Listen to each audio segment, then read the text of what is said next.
My son, Leo, accidentally drank a whole glass of whiskey at his second birthday party, resulting in alcohol poisoning. David Smith broke down on the spot, frantically rushing him to the hospital. He knelt and wept outside the emergency room, begging the doctor to save his son Leo. Sadly, my son Leo was left mentally disabled. I was also in a car accident on the way to the hospital, barely clinging to life. 6 months later, I overheard David Smith talking to his assistant outside the study. "Mr. Smith, you're truly ruthless. How could you do that to your own son Leo? I almost lost my nerve when you ordered me to force-feed the child whiskey.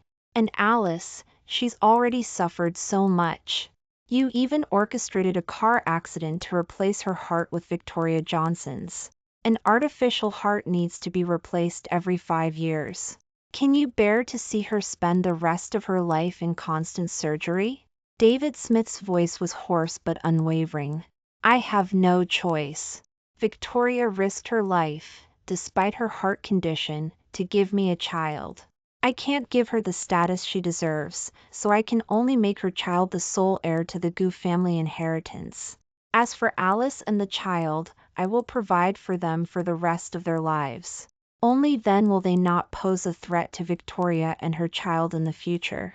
So, my son Leo could be discarded at will, and I was just a sacrifice in his love story. Then I will disappear completely as he wishes." When the assistant spoke again, there was pity in his voice. "Alice's body is already so weak. Why are you still coaxing her to donate blood for Victoria Johnson?" After a long silence, David Smith sighed. "I don't want to either, but Victoria hasn't improved since her heart transplant. She told me the doctor said her heart wasn't getting enough blood, and Alice's blood might help." Tears streamed down my face uncontrollably as I remembered him suggesting I go to the hospital to donate blood not long ago. After the heart transplant, I would often faint and vomit blood, so I was hesitant to agree. But he pleaded with me, his eyes full of love, saying that donating blood would bring blessings to our son Leo. He knew my weakness too well and knew how to manipulate me. Only now did I realize there was no blessing at all. He was just using me as a blood bag for his beloved.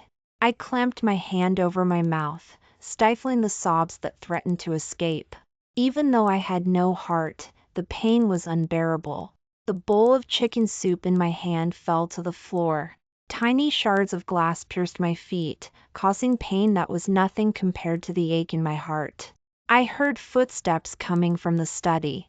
Clutching my chest, I stumbled back to my room.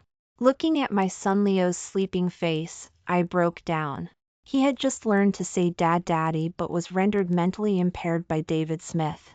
The thought of him spending the rest of his life in a daze made me cry uncontrollably. After the accident, I blamed myself countless times for not taking good care of my son Leo. I never imagined that my husband, whom I loved to the core, would deliberately harm him like this to pave the way for another woman. The child was so young, how could he be so cruel? The love I cherished was just a joke. When I looked up, I met David Smith's horrified gaze. He smiled as gently as always, but his voice trembled slightly. "Alice, were you outside my study just now?" I didn't hide my wounds but just smiled calmly. "You've been working hard taking care of our son Leo lately, so I specially made some chicken soup for you. I was clumsy and accidentally broke it. I didn't want you to worry, so I didn't bother you." He sighed with relief and reached out to pull me into his arms. "Silly girl, how did you hurt yourself like this? It breaks my heart." He tenderly picked up my foot, and the heartache in his eyes didn't seem fake. But I knew it was all an act. His heart belonged to someone else, and my son Leo and I were just obstacles in High's pursuit of true love. I remained silent, letting him find the first aid kit and carefully apply medicine to my wounds. After treating my wounds, he took my hand and said softly, "Alice, we should go to the hospital to donate blood." I recoiled, a hint of resistance in my voice. "David, I've been vomiting blood these past few days. Please don't force me. A flicker of hesitation crossed David Smith's eyes. Just as he was about to speak, his phone rang. He turned away from me and answered the call. Victoria Johnson's feigned weak voice came through the receiver. David, my chest hurts so much. The doctor said I need a blood transfusion as soon as possible. When are you coming? After hanging up, a look of barely concealed panic flashed in his eyes. Without another word, he swept me up into his arms. Alice, be good. If you're scared, I'll be with you when you donate blood. Though he spoke words of comfort, there was no warmth in his tone. I didn't struggle anymore, just closed my eyes in despair. I let him put me in the car and sped all the way to the hospital. When we arrived at the hospital, he carried me frantically to the blood donation room. The bumpy ride was too much for my already weak body. I vomited blood before we even entered the room. David Smith gently wiped the blood from the corner of my mouth. Then he turned and held me down, signaling the doctor to prepare for the blood draw. The cold needle pierced my skin, and I instinctively clutched at David Smith's sleeve. The sharp pain in my heart silenced me. As my vision blurred, I heard the doctor say with concern, "Mr. Smith, Mrs. Smith's condition is too weak for so much blood. She will die if this continues." David Smith looked at me with cold eyes. "Don't say another word. Draw as much blood as Victoria Johnson needs. If that's not enough, I'll have my son Leo brought here too. No matter the cost, I won't let anything happen to Victoria." My blood ran cold. In his heart, my son Leo's life and mine are not as important as his Victoria. I forced a bitter smile and let myself drift into unconsciousness. When I opened my eyes again, I was in a regular hospital room. David Smith was sitting by my bed, his eyes red and filled with worry. Seeing me wake up, he burst into tears. "Alice, the doctor said you fainted because you lost too much blood. Thank goodness you're okay. I thought I had lost you." He pulled me into his arms, his sobs sounding sincere. But I only felt disgusted. He was the one who disregarded my life, so why put on an act of affection in front of me? I pushed him away without a word, forcing a smile. "I'm fine. You don't have to worry about me. I'm worried about son Leo being home alone. You should go back and take care of him." A look of sorrow crossed David Smith's face. I didn't pay much attention, assuming he felt guilty about mentioning son Leo.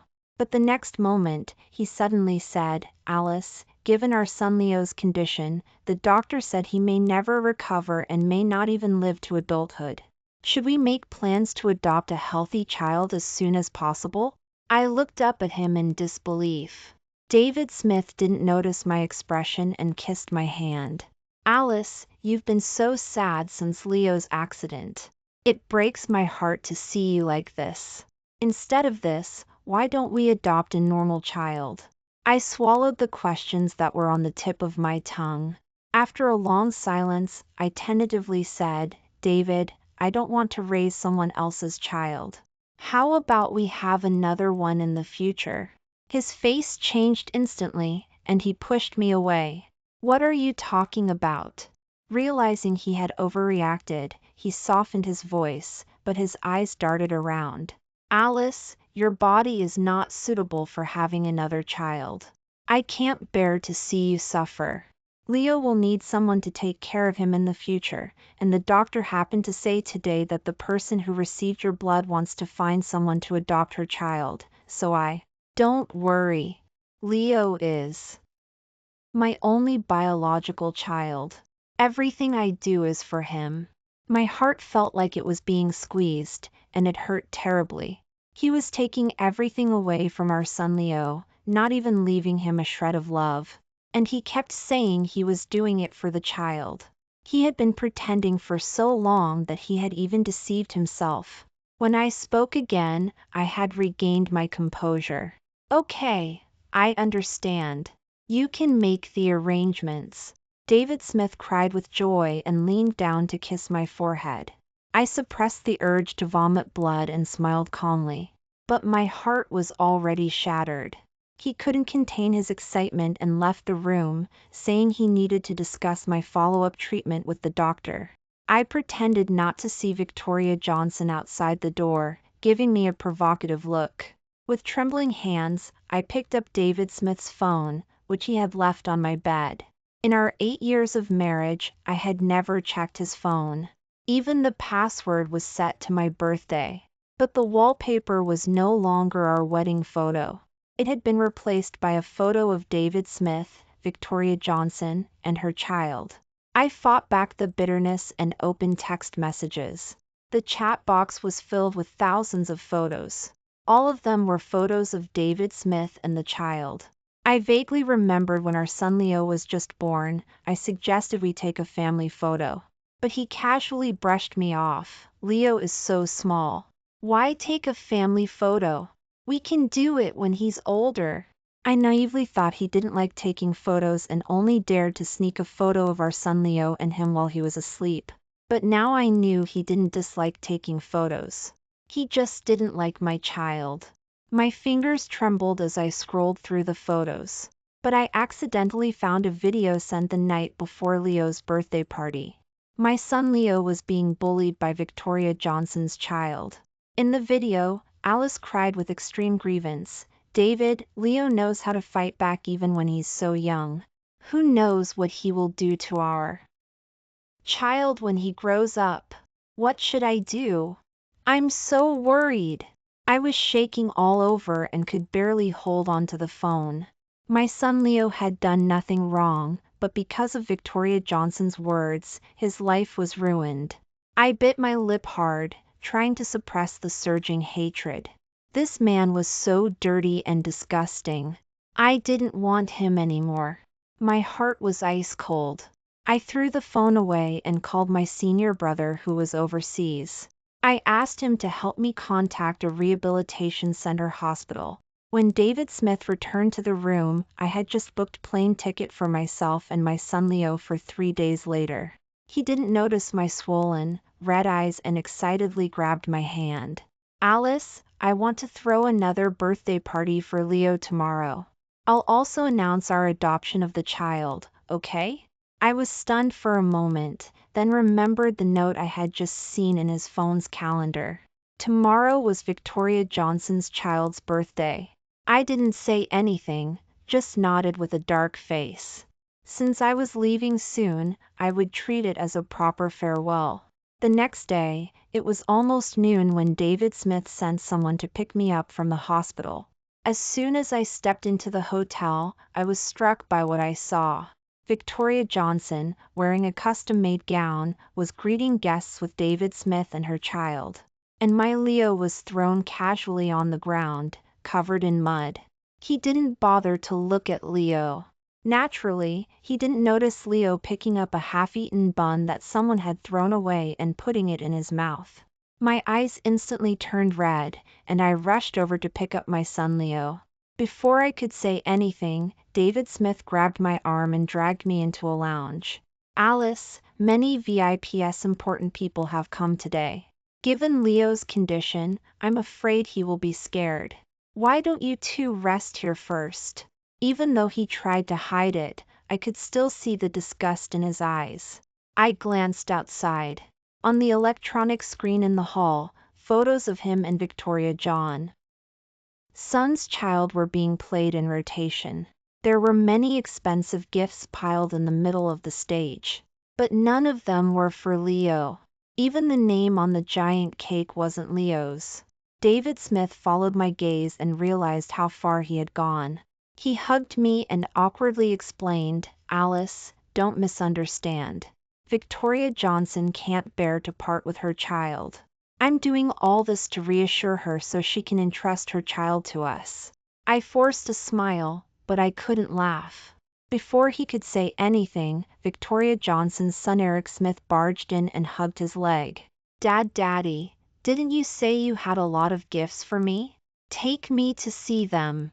David Smith didn't look at my son Leo and me again. He picked up her child with a look of doting and left. I collapsed on the sofa, heartbroken, and hugged my Leo. David Smith didn't return until the party started.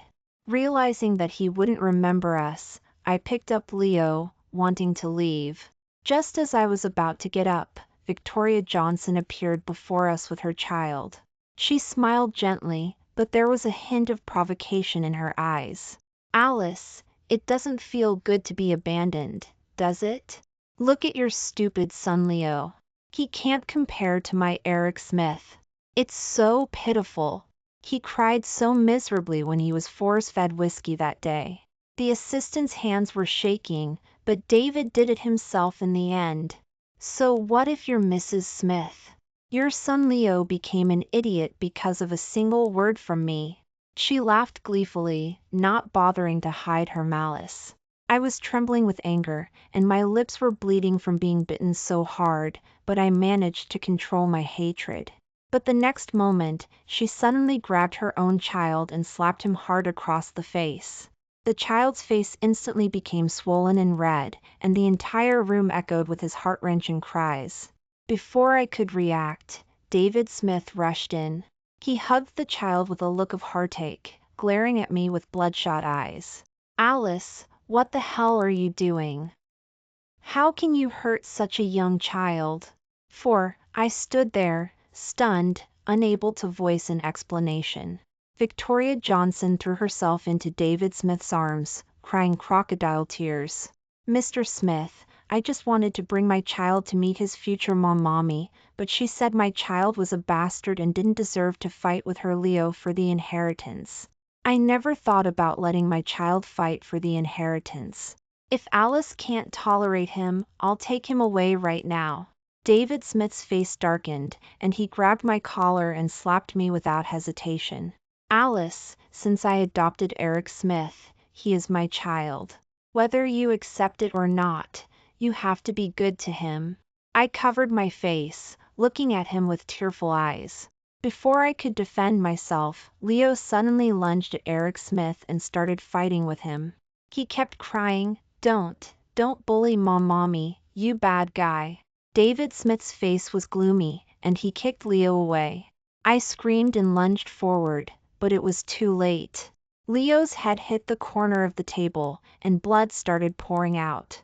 I held him in my trembling arms, trying to cover his wound. But the blood kept flowing. I looked up helplessly, begging David Smith with tears in my eyes, "Please, save our Leo." David Smith wanted to pick up Leo, but Victoria Johnson screamed and grabbed his hand. "Mr. Smith, Eric Smith's face is bleeding. What if he gets a scar?"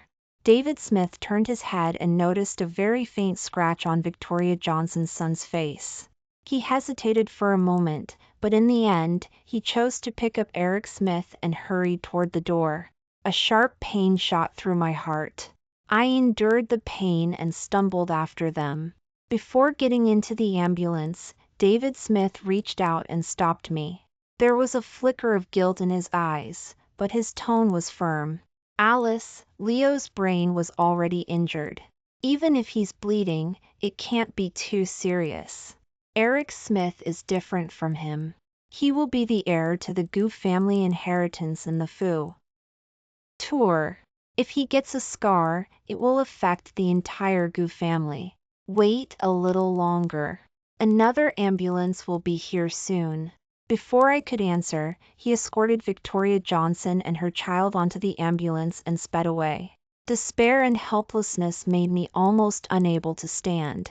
Fortunately, one of the guests was an emergency doctor and was able to examine and bandage Leo in time.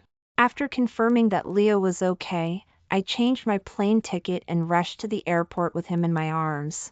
I made one last call to David Smith in the car, wanting to say goodbye. As soon as the call was connected, his roar came through, "Alice, are you done yet? I told you another ambulance will be there soon." I paused for a moment and said with a light laugh, "I just wanted to tell you that Leo is fine. You go ahead, we won't bother you anymore." After hanging up, I sent David Smith the divorce agreement papers I had prepared long ago. Then I threw away my phone. It wasn't until late at night, after David Smith had put Victoria Johnson and her child to sleep, that he quietly left the ward. Recalling his attitude toward me today, he couldn't help but feel guilty. He beckoned and called his assistant over. "Check which ward Leo has been assigned to. I want to go see him right away." 10 minutes later, the assistant ran back in a panic. "Mr. Smith, I checked. Mrs. Smith and Leo were never on the ambulance. 5 hours ago, she sent you a divorce agreement papers. She said she knew all the truth and told you never to bother her and Leo again." 5. David Smith's breath caught in his throat, and he froze. After a long silence, he forced a smile. "What nonsense are you talking about? Leo was seriously injured. How could Alice not be on the ambulance? She wouldn't divorce me either. We've been together for 10 years. She wouldn't leave me." The assistant's face was pale, and he was almost crying. "Mr. Smith, I'm not lying to you.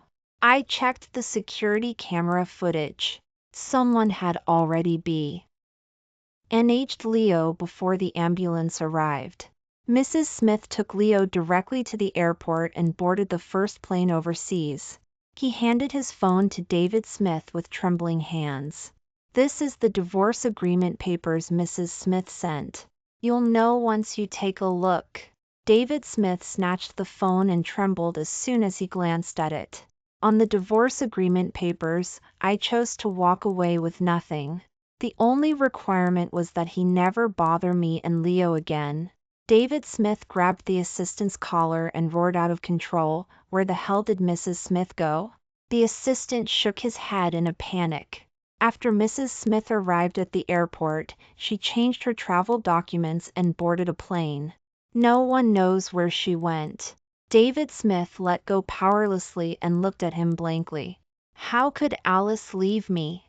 She's so determined. Does she really not want me to find her? No, I just made a mistake that all men make. She won't forgive me. She must be angry that I hit Leo today. She's deliberately trying to punish me. When I find her, she will forgive me, right?" He swayed and almost couldn't stand, his voice trembling. But both he and the assistant knew that he was only deceiving himself. "Yes, that must be it. Every time I made Alice angry in the past, she would hide and make me find her. As long as I coaxed her, she would come back.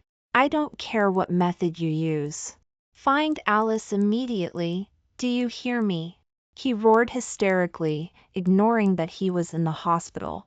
The assistant had never seen him so angry and cowered in the corner, terrified. The commotion woke Victoria Johnson and her child. She rubbed her sleepy eyes and walked out of the ward. She was instantly sobered up by David Smith's extremely gloomy expression. She understood what had happened after the assistant's stammering explanation. She didn't bother to hide her glee. She giggled, grabbed David Smith's sleeve, and softly comforted him. "David, don't be like this. Since Alice S.A. ID she doesn't want you to bother her and Leo, you should respect her wishes. Besides, she voluntarily filed for divorce and chose to walk away with nothing. That's a good thing for you too. No one will bother our family of 3 anymore." Before she could finish, she was slapped hard across the face. Victoria Johnson covered her face, stunned. "Are you crazy? I didn't say anything wrong. Alice wanted to leave. Why did you hit me? Anyway, her son Leo is an idiot. What's the use of keeping her? Eric Smith and I have been swallowing our anger for so long.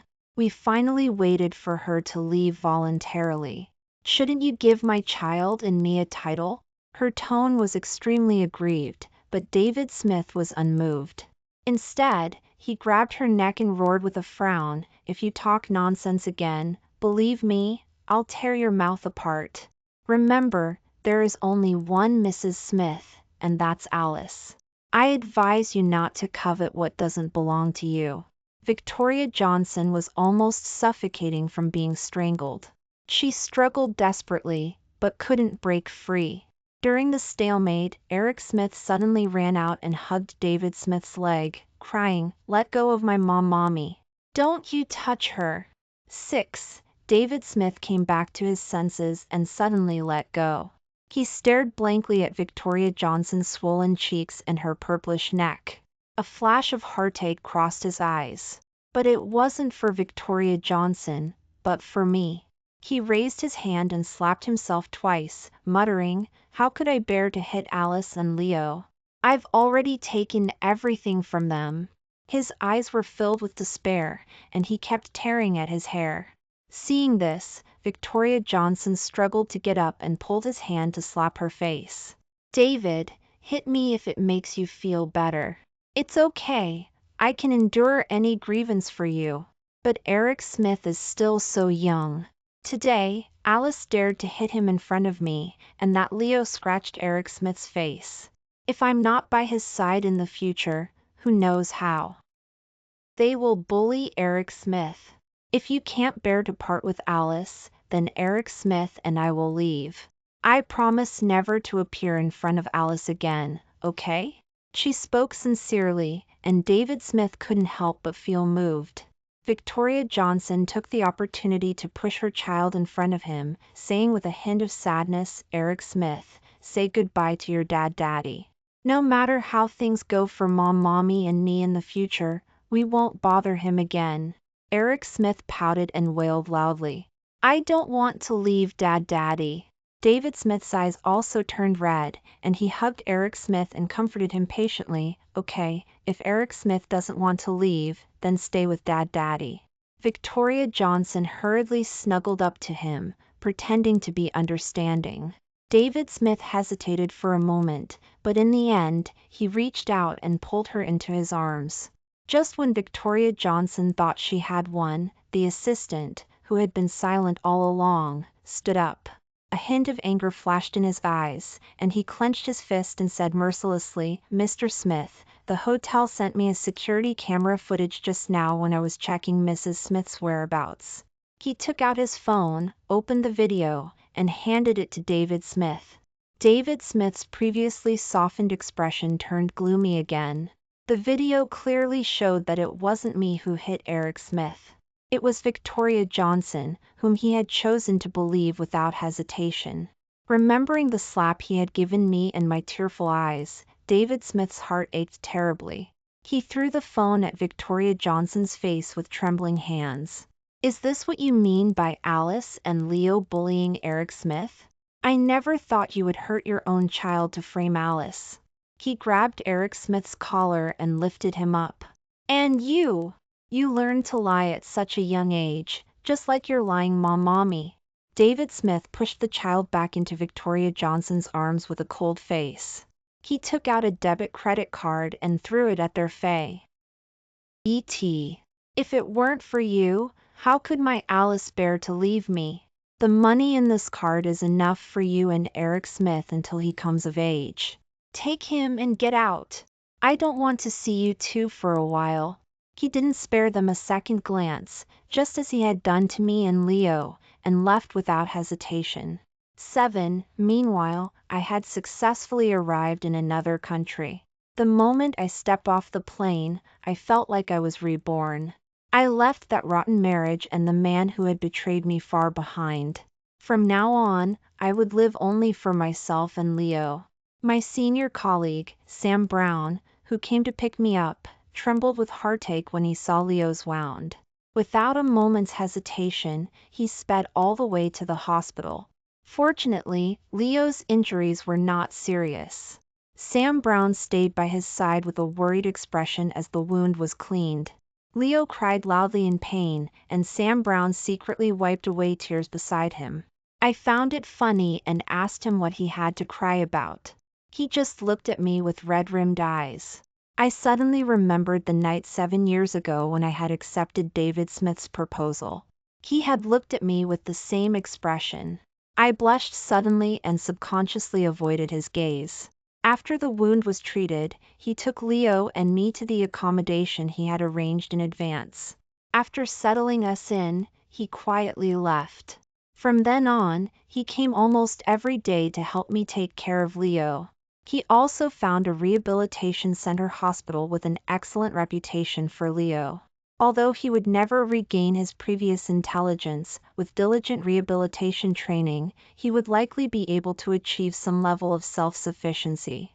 The rehabilitation training was more difficult than I had imagined.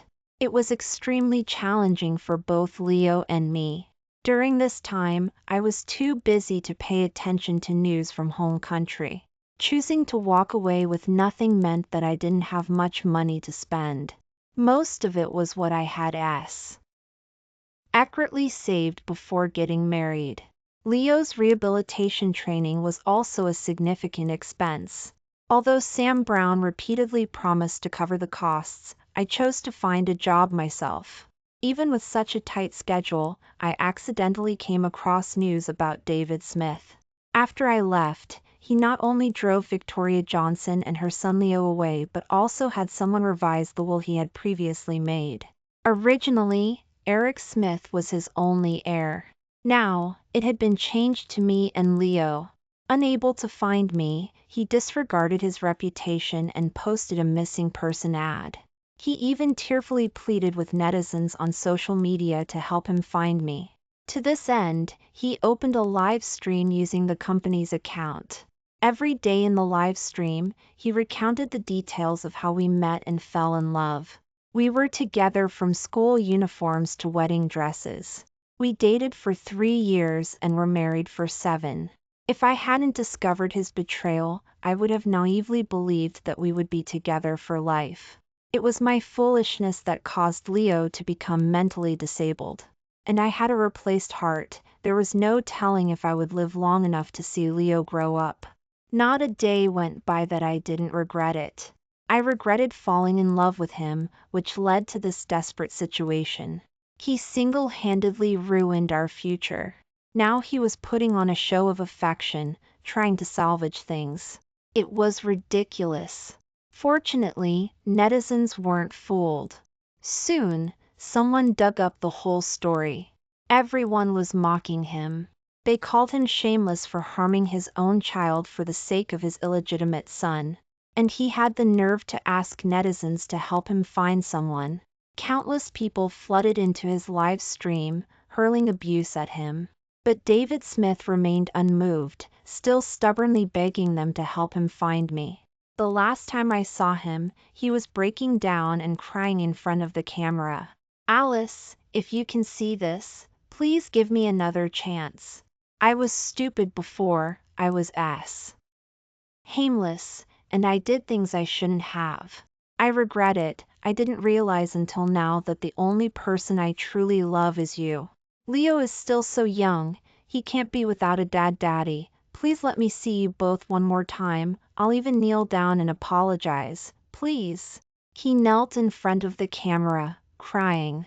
I felt so disgusted that I wanted to vomit.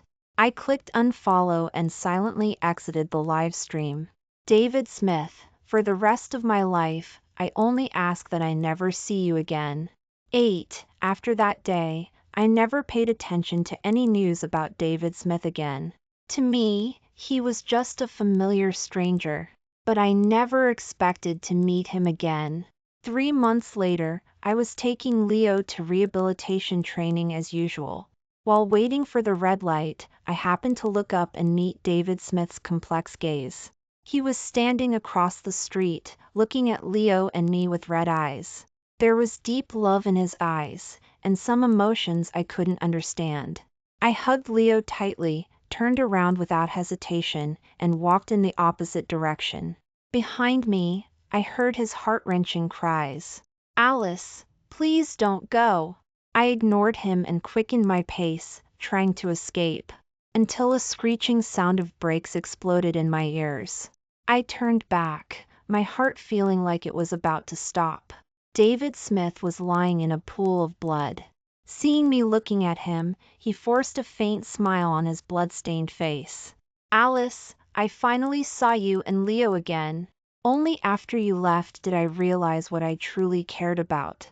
I'm sorry to you, and even more sorry to Leo. Please forgive me, okay?" I trembled all over. After hesitating for a long time, I still walked up to him with Leo in my arms. He struggled to get up, wanting to hug us. I subconsciously dodged, and only whispered in his ear with a hint of pity, "Leo and I are doing well. You don't have to come again in the future. We don't want to see you again." He collapsed powerlessly on the ground, covering his face and crying bitterly. David Smith didn't die, but he never stood up again.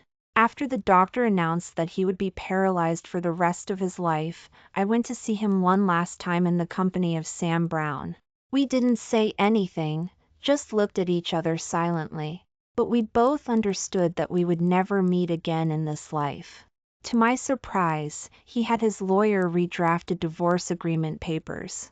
He transferred all his inheritance to my name. After receiving the news, I called him and asked him why he made such a decision.